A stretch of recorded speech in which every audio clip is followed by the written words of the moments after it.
If you could swap lives with your partner for a day, Dr. Julie G, what's the first thing you'd do? I would, oh God, it would feel so great. I would pick up all the books, all the papers. I would put them in a box and put them in the garage. Okay. Are you the organized one? Are you like I'm the organizer. Okay. I think that is probably, so yes, I would like do a clean sweep. Yep. I would do a clean sweep of the house. Okay. And I would pick up all those papers and all those books and all those little Ricola wrappers. Oh. God bless it.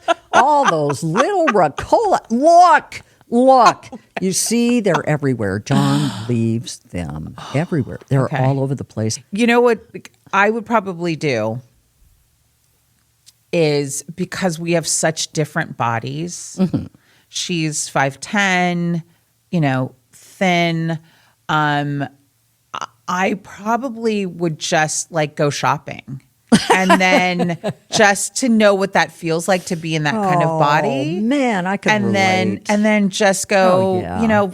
buy things and be like, oh, this is what it feels like to be in this type of body, Yes. And I love my body. Yes. It's not about that, but just to Have a feel different that experience. yeah. And to see what that's like. So I think that's probably the first thing that I would do. I would go and I would just go shopping and then see what it'd be like to just kind of, luckily nowadays, you can find a multitude of inclusive sizes in a lot of stores now. Right. But I think that's what I would go do. I would just, and then she'd have like a wonderful wardrobe. Like, Can I have her body also? could you want it for I a day would really also? like it. Great. I would, sure. because I'm like not your usual standard size either. We're like by the same height. How tall are you? 5'3". Me too. Okay, yeah. But you know what? I used to be 5'6". No. I did. Really? Yep. Is it because of My spine. My spine has bent. I have scoliosis but from polio. from the polio? Right. Okay. And so it has bent, the bottom part has bent to a 47-degree angle. Oh, God. So I've lost 3 inches, which is really a bummer. So I would love to be 5'10". Right. Yeah. Just for a day. That'd be so cool. Yeah. Yeah. Yeah. Yeah. Sometimes I'll fold like our clothes and I'm just like, They're so little. It's tiny. I know. My I'm like, daughter's it's like that. They're yes, little, your itty daughter's bitty, tiny. I know. And I'm just like, this looks like it belongs to like a 5-year-old, except for the length of the legs, right? But I'm always like, God. But anyways, Yeah. But we all want, it's We all want what we don't. For this question, that's how I'm going to answer it. Yeah. But we're can very much totally the same relate to that way. that. We are. In regards to like the organization and Okay, I have a question for you. Yeah. And I think we really need to discuss this. Okay, ready. Given that you and I both did not have, the American standard beauty of the body. Yeah, sure. The whatever, 36-24 something. Yeah. How did you learn to love your body? Because I want to think about that too. You know what? I don't think I'm 100% there. It has been a huge struggle. Mm-hmm. It's been a part of the reason why my mom and I have had a very tumultuous relationship. Yeah. My mom is from the Philippines, many cultures, let's say. Mm-hmm.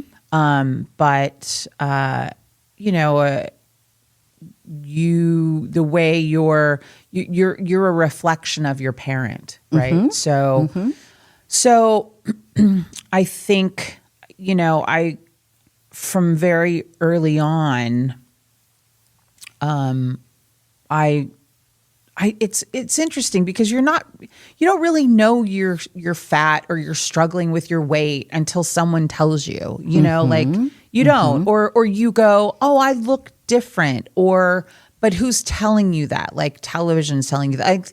We had a conversation where you said 6 million images before, That's right? So, and I grew up in diet culture. I grew up in the 80s and 90s, the 80s particularly. I was born in the early 70s. Major diet culture. Yeah, I was born God.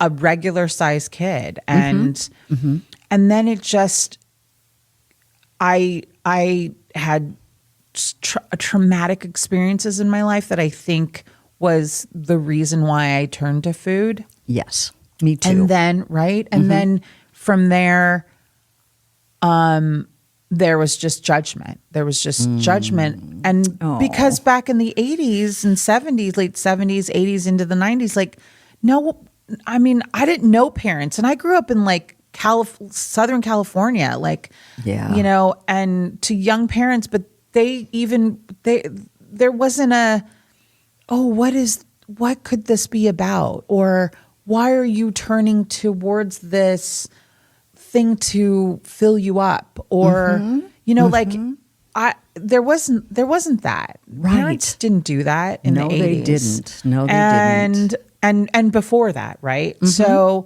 they didn't. And a lot of stuff was their own stuff. It was their own crap, and just projecting it upon their kids, right? Sure. So it took I dealt with that. I mean, up until really, I'm still dealing with it. It's sometimes with my mom. My mom can, but we've had some really big conversations in the past couple of years, and I think she's gotten it. I think she's close. But a lot of it is again cultural. It's a lot of how she was raised. I have to often remind myself, and also in turn have reminded her, how her stepfather made her feel about herself. And I've had in turn, I've said to her, those things that you used to tell me about how your stepfather would make you feel? Well, that's how I feel when you have said things to me, and That's great that you told her that. and yeah, I think what's hard too with my mom is because of the cultural thing, there's not necessarily an understanding. My mom is a very smart woman, but there's not an understanding because of like,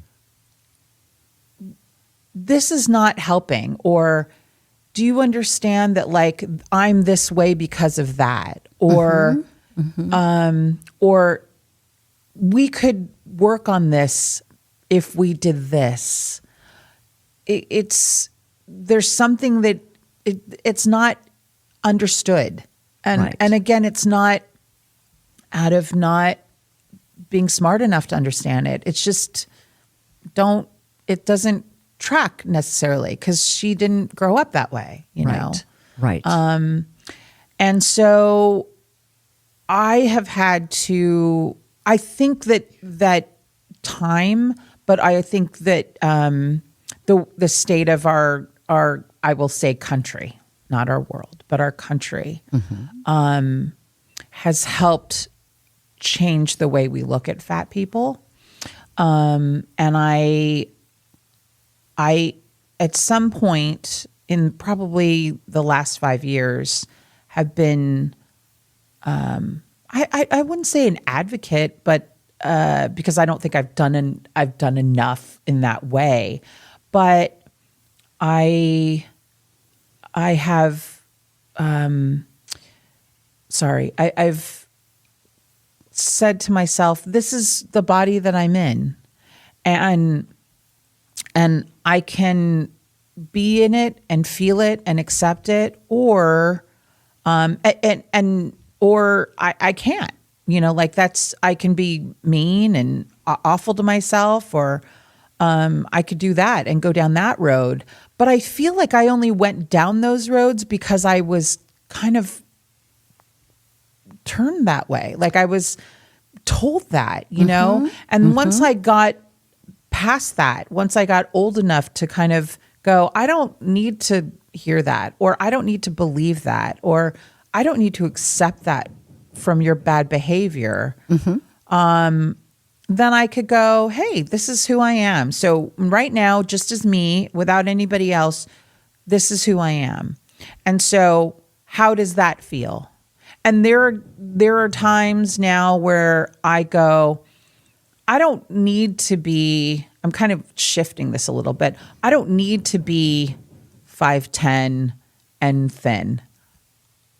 What I do need to be is what I want to be is feel good in my body. Yes. What I want to do is feel strong. Right.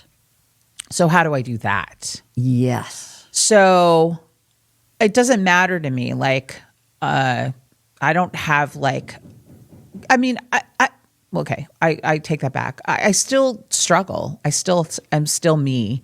And I still have those times where I was like, okay, the goal is this, but I'm not doing it anymore in that way of like, you got to do it. We got to get there, and you got to try to be this many pounds and this and this and this because everyone else is telling you and society is telling you.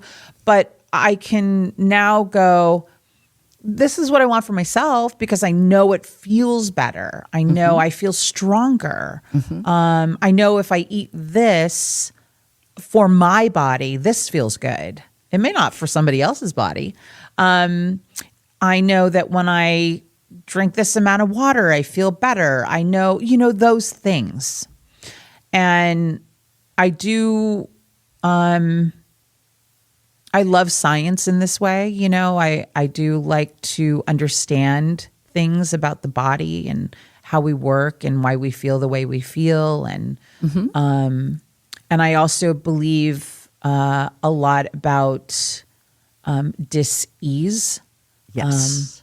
So I do think that like things like therapy are really important because I think if we don't allow ourselves to express, to talk, to share, to be in community, to do these things, that anything that we've held on to, specifically our trauma, that it will turn into eventually disease. Yes. And I don't want that. I Right. don't want to be sick. I don't want that. And so it is. So again, this is a long answer to your question, but I think, am I fully there and going like, oh, I love my body. Oh, look at you. No, but I have a lot of confidence in myself, which I think is helpful. And I'm very secure in who I am as a person. Oh, Very secure. I love it. And so that helps me go, okay, this is a part of you. Again, I said I can compartmentalize really well. So this is a part of you. And what can you do? Or what is it that you're working towards in this minute, in this hour, to feel better, I guess. Right. About my body, in my body. Yeah. Yeah. Yeah. Oh, I love it. I love it. I think we may have grown up in the same family. Yeah. So my mother looked like Grace Kelly. And for those of you who don't know who Grace Kelly was blonde, blue-eyed, perfect, figure and all that stuff. And my mother was like that too. That's how my mother looked. She really believed that her only value was that beauty of hers. And so almost every single day when I was growing up, she would tell me a story about how somebody at the grocery store saw her name was Selma, and they would say to her, Selma, you look so fabulous. How do you do it? And she would tell me stories like that almost every single day. Okay, so I'm looking at myself, right? Compared to her, I look nothing like her. And so I think to myself, I've got to be ugly. If everybody is saying she's beautiful, well, I don't fit that at all. So that was one thing. I really thought I was ugly. Secondly, my parents would have arguments about who I resembled. But what they would do is they would attribute parts of my body to the other person's family. She has legs like your mother. No, she doesn't. She's got legs like blah, blah, blah. So they would kind of dissect my body and they would disown those parts of my body.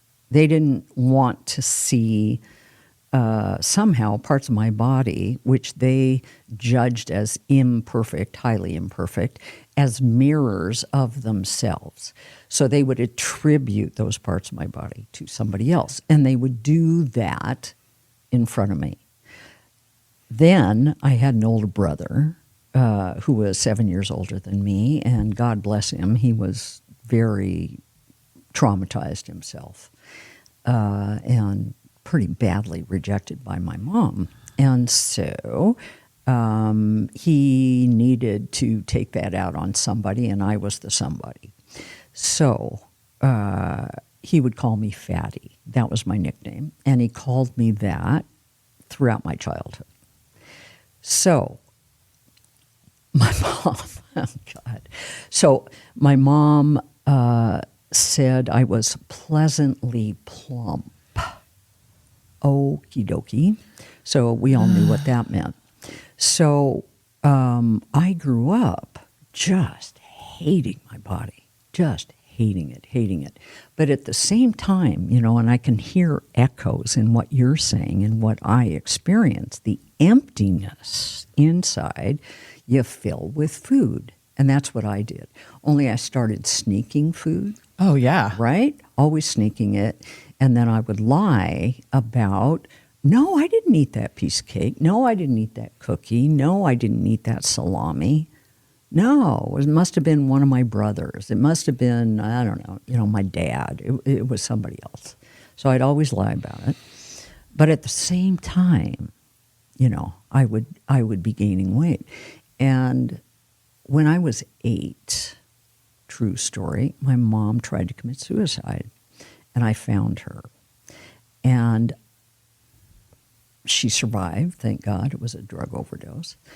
And I remember at that point, after that, I kind of became her therapist in a way. She would talk to me a lot about her own stuff.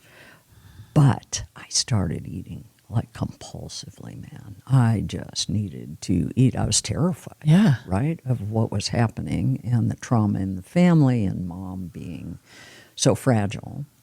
And so I numbed my fear and my pain with food. So, I really fit that stereotype that you're describing, where your mom, with whatever she grew up with, whatever pain she grew up with, and my dad too to some degree, would reinforce the fact that we were imperfect, that they didn't like the way we looked, that they reminded us of that all the time. And so did the whole culture. So did all the peers. So did all the, high school kids, et cetera, et cetera. So, but there were two things that really, really helped me. And in the long run, as I look back on it, it's like, thank God. One was having polio. Because when you're paralyzed, if you recover, which I did for the most part, you realize what a magnificent gift it is to be able to move.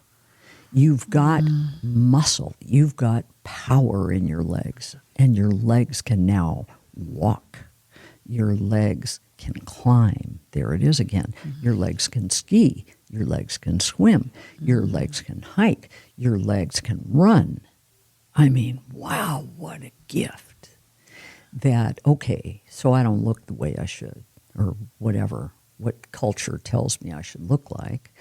But, man, I've got power. I've got power in those muscles. And those muscles are such a gift, which you only realize when you don't have them, when they're gone, which is what I had in my leg.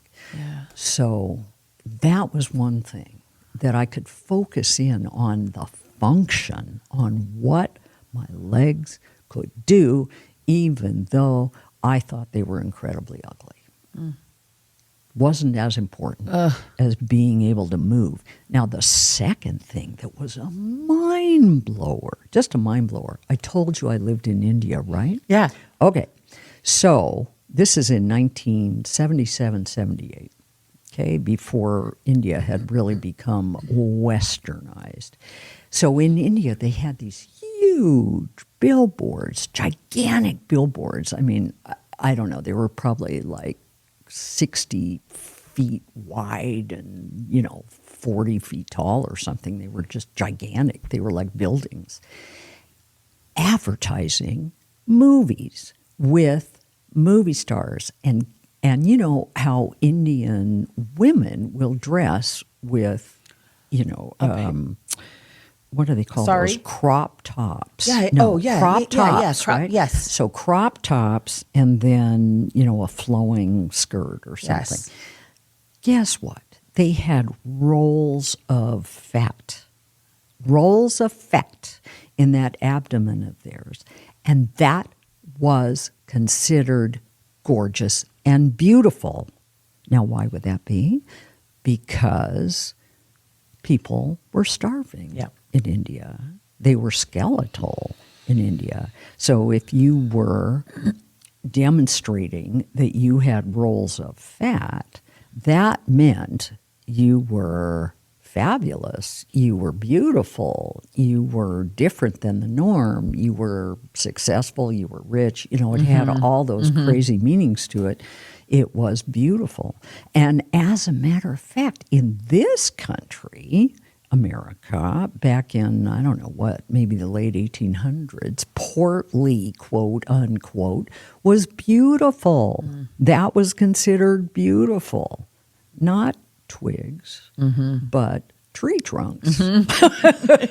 Yay, I want to be a tree trunk. So, that really made a difference in, wait a minute, what the heck? I thought the whole world wanted me to look thin. Yeah. Oh, I guess not. I guess there are different standards of beauty depending on where you are and what the norm is in your culture and how you compare to that norm, blah, blah, blah. But the important thing, not everybody thinks you got to be skinny. Yeah. Not everybody. Sometimes not being skinny is considered beautiful. What a concept. It's like, really? Yeah. God. I think I'll move to India, which I did for a year. Right. Not for that reason, obviously. Yeah. But, so I held on to that, that this is a cultural norm. And especially in the 80s, God, man, I'm so sad that you had that. Of course, I did too, but you had it in those really early formative years. Yeah. Thanks. Yeah. And, but we're still all plagued with that stuff, right? Oh, yeah. We're still plagued with it. Yeah. And, the other thing that I wanted to point out is that as little kids, we don't know what our value is. We have no idea. So we learn what our value is in all kinds of ways through the mirroring in our parents' eyes. That's how we know. Are we lovable? Are we beautiful? Are we worthy? Are we disgusting? Should we hide? should we camouflage? Oh my God, camouflage. I got so good at camouflaging the shape of my body. Yes. So, right? Remember that? Still do. Me too. I was just going to say, I still do. I still want, if I'm going to go see my mom, I still am like, is this the outfit I want to wear? Yeah, right. Yeah, I mean, my parents have both passed, but Yeah. I remember But, that feeling, man. Yeah. It's like, okay, what's going to make me look the thinnest? Yes. Oh, I hate know. that. It's that internal voice that we still carry from childhood. And it's like those internal voices don't disappear. But what we have to do is we have to build a parallel voice inside ourselves that is self-affirming and that says, you're beautiful, you're beautiful, you're beautiful, just the way you are. Yeah. Man, is that hard to do, right? Especially as a woman. Yeah. It's incredibly hard. It is. I wonder if it's as hard for men. I don't know. I think it's becoming so, unfortunately, because there's more and more male anorexics out there who are really, really suffering from body image stuff, and they're starving themselves just like women do. I'm hoping, though, that like with this, our latest generation, I mean, I feel it's so great that we are seeing. You said something that reminded me of like when Target ads started changing, and I started seeing women that look more like me. Yeah. Wearing like you were talking about the rolls of fat. Yeah. And I you can see that now in advertisement, and you can go, wow, like I can go, oh, I never thought I'd see a day where someone that looked like me was, in an ad, Yeah. And as the focus of the ad, the ideal of the ad, And also just in, like you were saying about like dark skin and dark eyes and all of that, like seeing that. And I love sharing, with my partner, like we'll watch television. I'm like, it's very rare not to see a biracial couple now on televion. Isn't that great? It's awesome. It's amazing, right? I love it. Yeah. And so I think that I hope that this latest generation is able, even with social media and everything, it's like that I feel like they're able to just be like, they can just be. I do feel it's probably more in the bigger cities that is more like that, rather than maybe, less in middle America. And but I do feel that it's okay to be whatever. It's okay to be whoever that is that you want to be, and say who you are. And it's not a thing. It's not the thing that it was, You think? Yeah, I do. I think things are getting better. They're not as close to what they need to be, but I do think it's getting better. And will I see it in my lifetime? Like what I hope to see? Maybe, but maybe not. I don't know, but I think we are improving. God, I love your optimism. Yeah. Because, golly, so this takes us into a territory that a lot of people are thinking about, and that is the effects of social media. And so here's the other side, the dark side. Yeah, the dark side. We're going into the dark. You were in the light, and now we're going in the dark. Okay, so in the dark, we have social media with photoshopped images of celebrities, of young teenager girls, showing off their bodies in bikinis and blah, blah, blah, and they may be photoshopping or maybe not. But kids these days are comparing, especially girls, are comparing themselves to those images every single day, right? Yeah. And I mean, it's one thing to be watching TV and commercials. It's another thing to be on social media all day long, which Yes. a lot of kids are, and seeing image after image after image of, oh, look, here I am at the beach. Oh, look, here I am, trying on my new bikini. Oh, and they're comparing themselves to these girls. And kids these days are so vulnerable. Oh, poor babies. They are so, so, so vulnerable.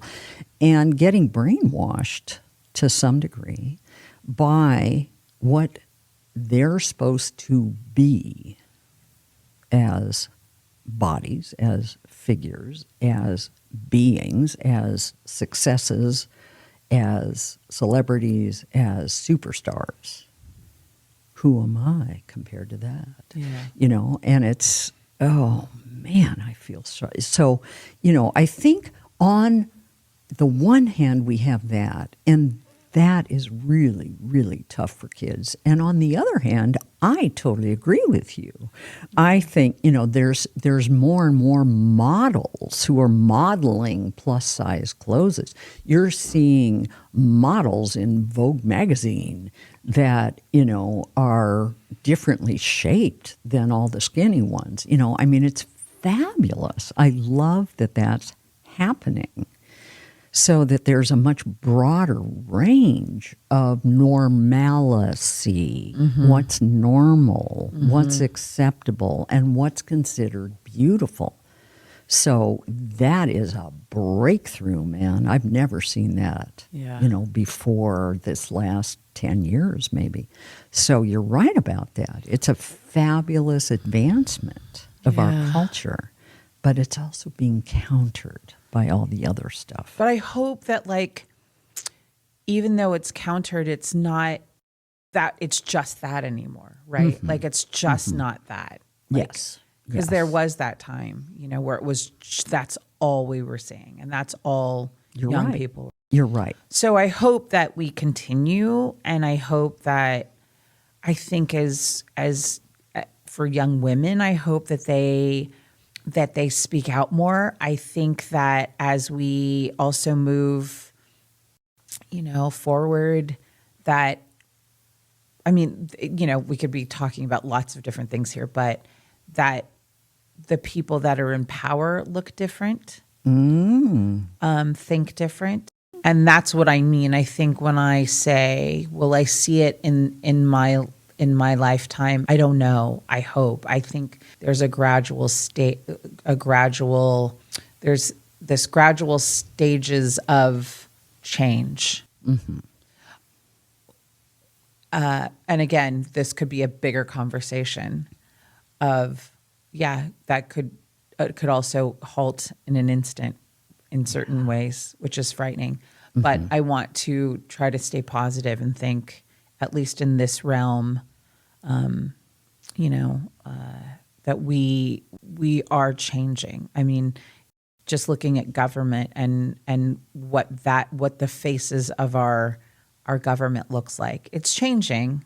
It's changing slowly. It's changing. So I love your optimism. I love that. I love that. And can I say that I think you're beautiful? Thank you. And I think you're beautiful. Aww. And I'm happy to share these experiences. I'm happy that we're sharing these experiences with each other. Me too. Me too. In all of their similarities and all of their differences. And I'm learning a lot about you as a person, but just a lot in general too. And I also really love your vulnerability. God, it's beautiful to see. Thanks. I really appreciate your having enough trust and courage to be vulnerable. Absolutely. It's beautiful. Thanks. Thanks. You're welcome.